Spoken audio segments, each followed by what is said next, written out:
Hey guys, Creator Mom. Beautiful fall morning. I wanted to talk about how we really have to be careful how we perceive ourselves. Well, no, it's not that we really have to be careful. Let me rephrase that.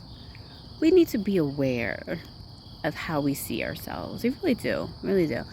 And it's not that you have to sit there and like, oh, what do I think of myself? No. It'll come up. The thoughts will come up naturally, right? But you just focus on just like being aware, right, of yourself and what you're thinking. And I found myself thinking, you know, in reference to like relationships and stuff like that, I found myself looking at someone else and then thinking, oh, thinking how I wouldn't be good enough for that person, right? And I was just like, holy goodness. I am devaluing myself to myself. Like I'm doing it to myself. I'm sitting here and I'm judging myself saying how I'm not probably good enough for this person just because they looked physically attractive. And it was like, oh, that person's physically attractive. They wouldn't want me. And I was like, oh my God. I caught myself in that moment and I was like, what? I'm like, Sheena, you need to revise that shit right now, like yesterday, right? There's this song that really inspired me. I forgot the girl's name. She's a really young girl. Like it's a new song, like pop song. Anybody would know what I'm talking about. The song is called Greedy. And in the song, it's like this guy is looking at her and she's like, dude, I would want myself. She goes, I would want myself. And I'm like, oh my God, that's the ticket right there. I'm like, that is the line.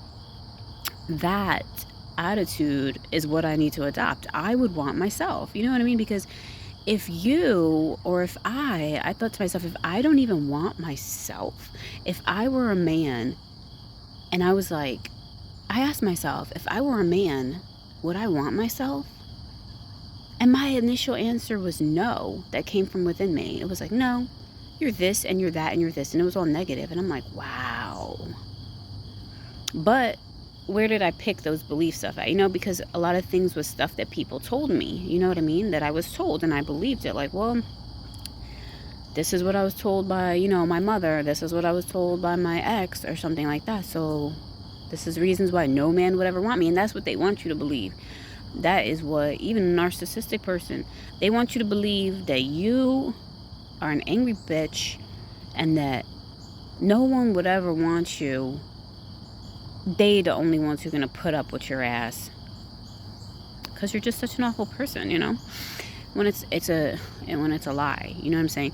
So I was glad I had that interaction there, that moment with myself where I caught myself thinking how I wouldn't be good enough for this person and how I wouldn't even want myself. And I revised it quickly. I quickly revised that shit. And on the next page, it changed because I did a quick revision. It was crazy. Then all of a sudden I was like, no, I would want myself.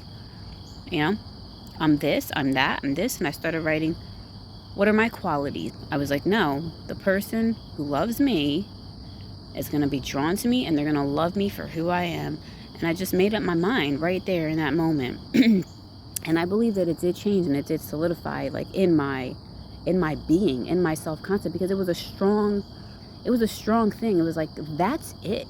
It was like, that's it. I make up my fucking mind that this is the way that it is, you know, and I'm done. Because I think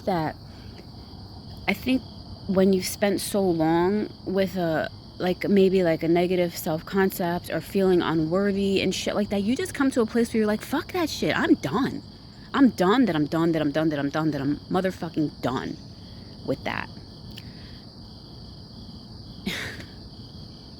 I have to let that rest for a minute.